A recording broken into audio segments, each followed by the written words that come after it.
si on veut concourir à ce que notre société devienne authentiquement démocratique, nous avons tous la responsabilité, qu'on soit du monde institutionnel, qu'on soit du monde politique, qu'on soit du monde associatif. Et donc c'est pour ça que ça s'appelle les rencontres, cette manifestation. Donc tous ensemble, on a la responsabilité de réfléchir à toutes les formes d'exclusion qui nous menacent toujours et qui menacent la démocratie.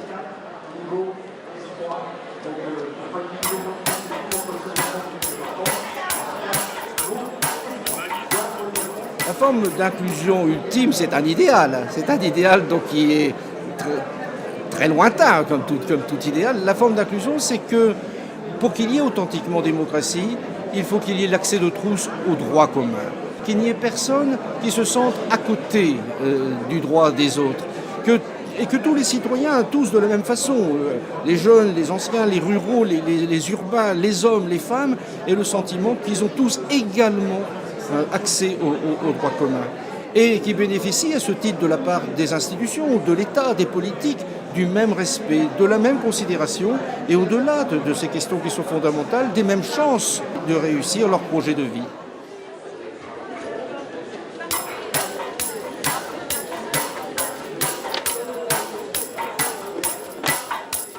C'est un gigantesque défi. Pourquoi c'est un gigantesque défi? Parce que nous avons mis en place, il y a maintenant 4 ans, un baromètre. Les PEPS, je crois que c'est une bonne chose que nous avons faite. Nous avons mis en place un baromètre de la société inclusive.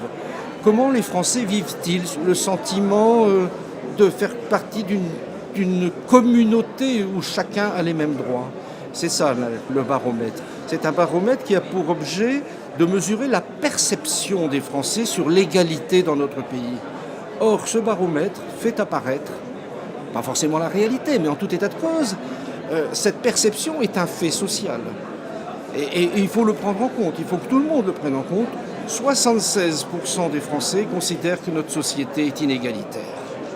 Et, pire peut-être, c'est que quand on fait l'analyse de la perception des inégalités dans les autres pays européens, nous étions les 8e à peu près il y a une dizaine d'années.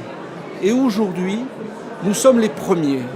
Et donc je crois que nous avons véritablement besoin de réfléchir ensemble, au-delà des clivages traditionnels entre ministères, parce que ça concerne tous les ministères, cette affaire-là, pas simplement l'éducation, bien sûr, l'éducation, la culture, le sport, au-delà de la diversité des ministères, au-delà aussi de la diversité des associations, des organisations, nous avons tous à réfléchir à comment réussir une société plus inclusive. C'est l'enjeu de ces rencontres.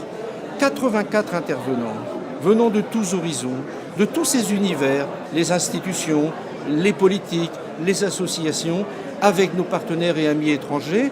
Je crois que c'est une vraie réussite que nous vivons cette année et c'est pour moi en tout cas un très grand motif d'espérance.